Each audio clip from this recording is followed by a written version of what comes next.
Good morning. This is an amended talk that I gave to the Major Churches Network meeting in St Jude's last November.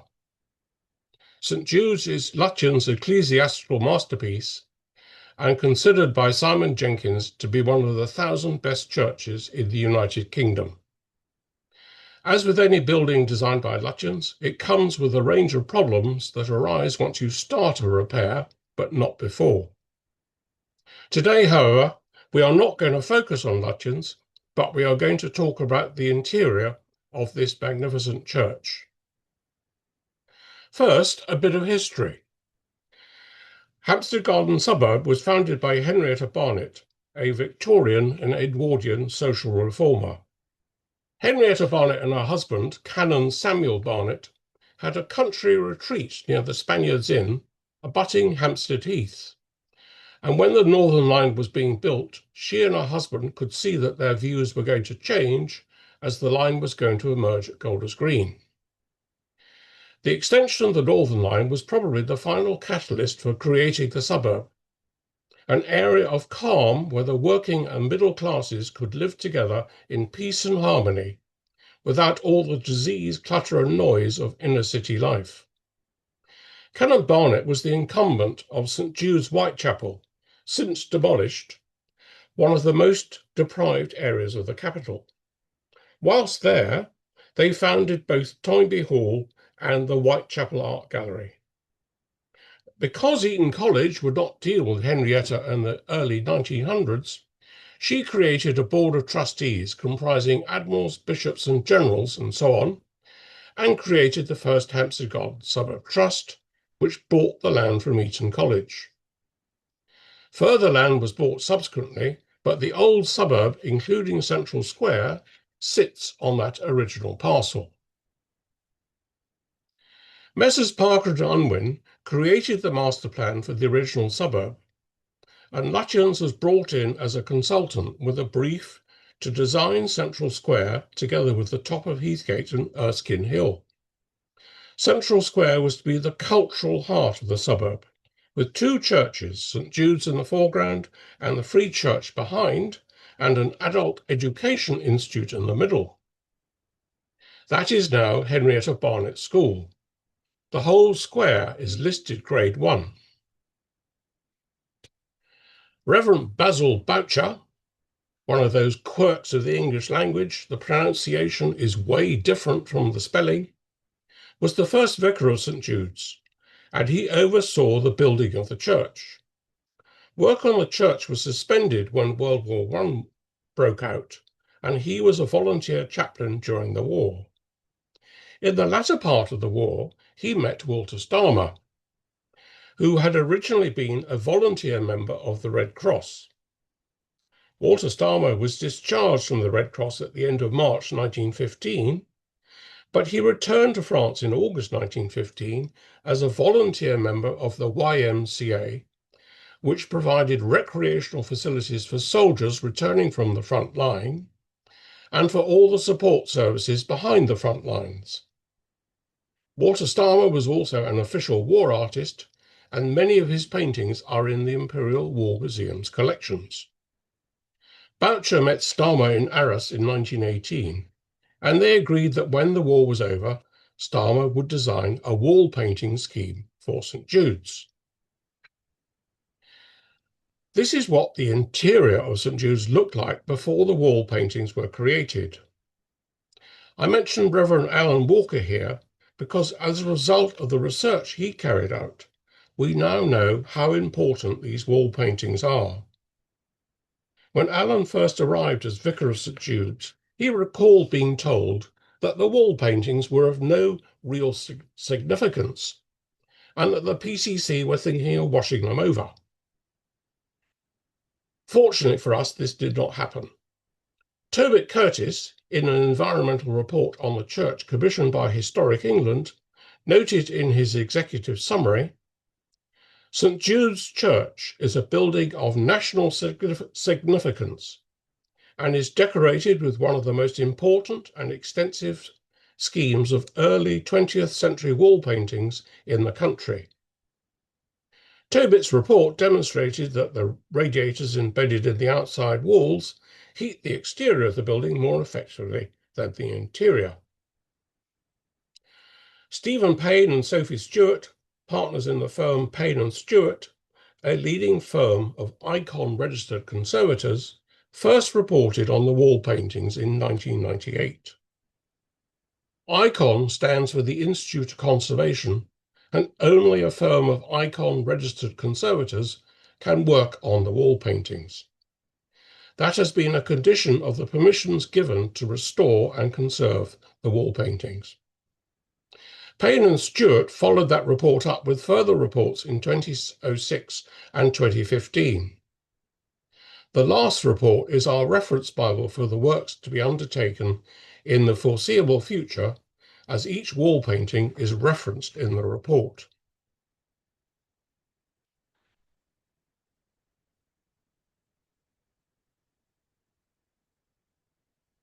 The Lady Chapel is where Walter Starmer started, and it is the oldest part of the church. The scheme for the Lady Chapel was to create a war memorial encompassing the whole chapel, with images mostly of women to commemorate the fallen. The list of parishioners who lost their lives in that war is shown on this slide. More striking, however, is the west dome of the Lady Chapel, which, as Starmer wrote, commemorates women who have laboured and suffered in various spheres for the furtherance of the kingdom of God, as witnesses for right as they conceived it, and for the extension of righteousness among men.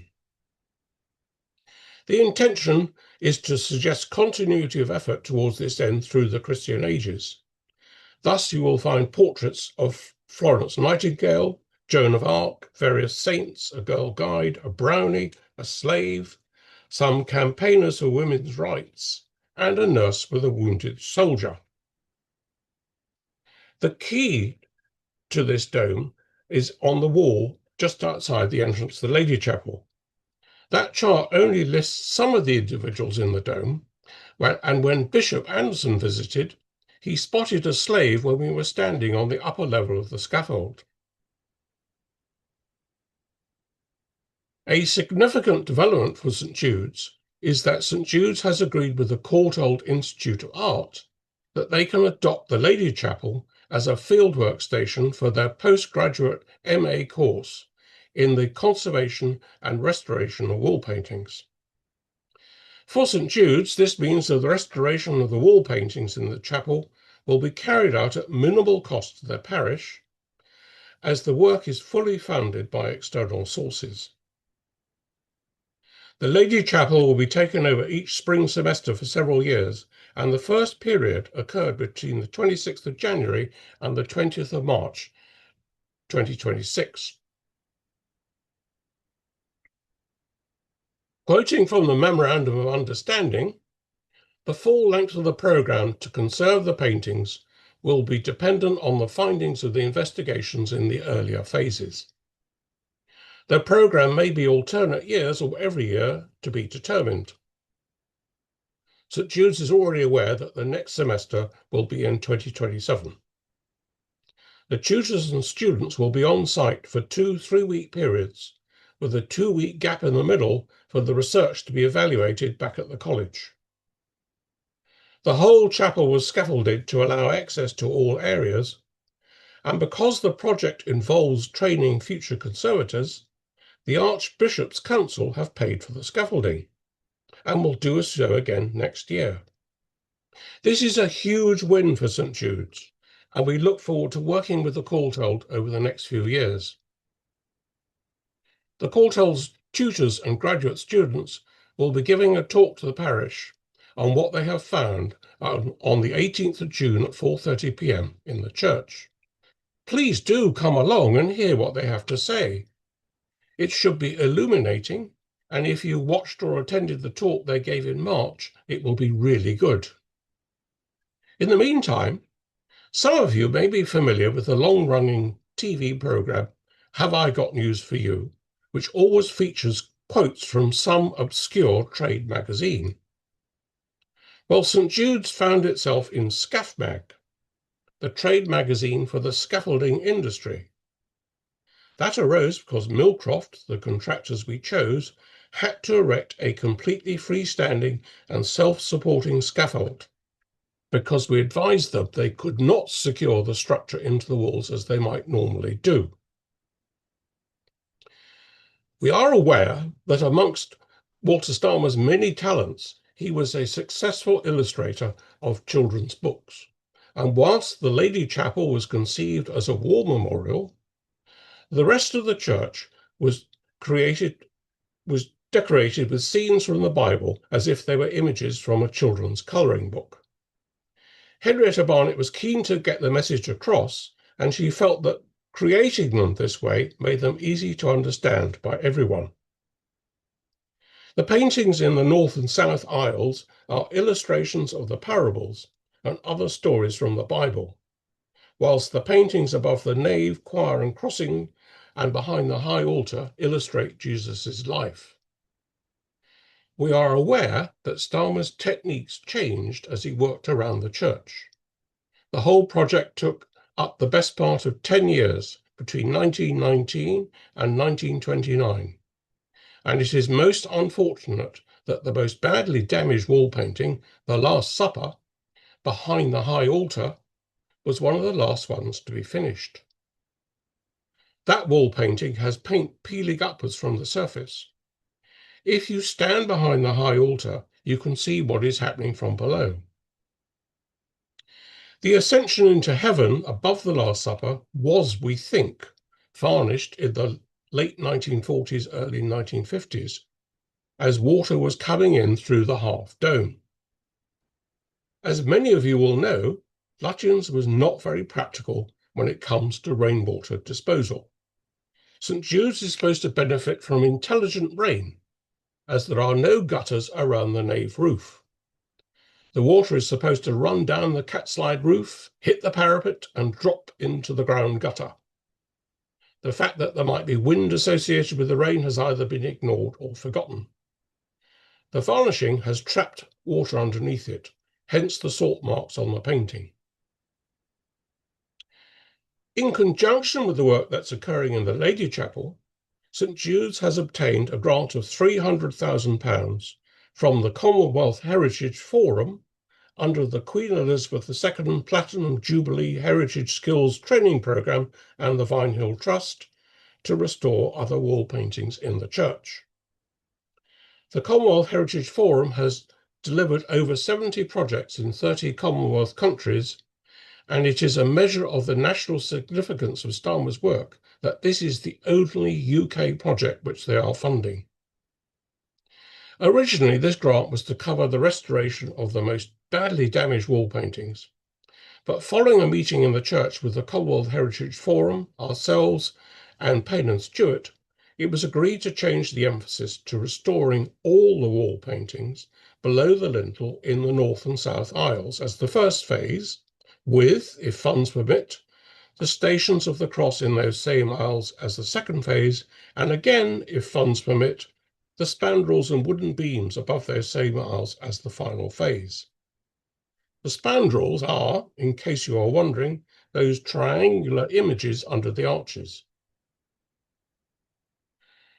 No work will now be done on the Stations of the Cross that are painted on the panels mounted proud of the walls or columns in the church. We have discovered that those panels contain chrysotile, a stable form of asbestos, and if left untouched, we are advised they are quite safe. St. Jude's believes that further investigatory work and funds will be needed for the wall paintings above the nave, choir and in the crossing, and for the wall paintings behind and above the high altar. Each investigation will be preceded by the application for the appropriate faculty. A faculty is the church's procedure to grant permission to do the work. And when we started in earnest on both these projects, I was firmly advised that I needed a faculty, and more importantly, I was to include in the application the methodology we were going to adopt.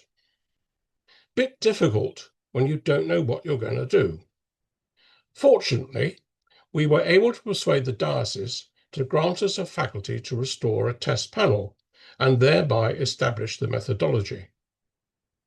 We chose the Weary Traveller as the guinea pig. It was one of the most badly damaged panels which had suffered from the effects of water damage, another problem caused by the poor disposal of rainwater. The panel is near the kitchen in the southwest corner of the church. Fortunately, it proved easier to clean and restore than we had all imagined, and this animation shows the progress of the restoration. St. Jude's is very grateful to Michael Efriades, a fellow resident and qualified architect who took the pictures.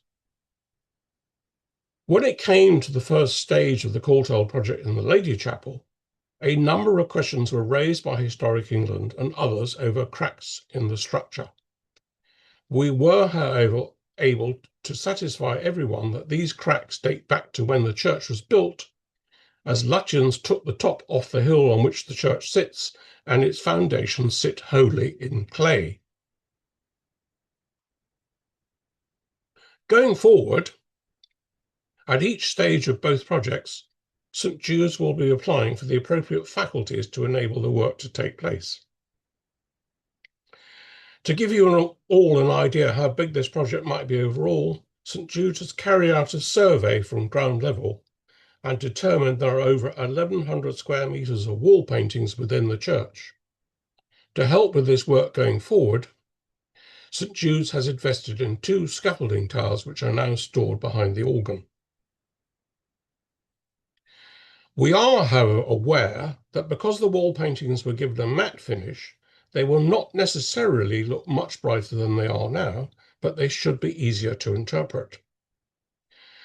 The work on the Weary Traveller suggested we might need to create fresh copies of the scripts below each wall painting in the aisles, as taking a damp cloth over the script beneath the painting revealed the words, but once the water dried, they disappeared. However, the team from the Clifton Conservation who are working on the south and north aisles have been able to bring out the lettering, so we may not need to make those fresh copies. The Clifton team includes those 2 Commonwealth students from Pakistan, Mariam and Ikra, who you may have seen in the church over the past few months. The images on these next slides show the effects of the great work being done by Clifton Conservation in the South Aisle.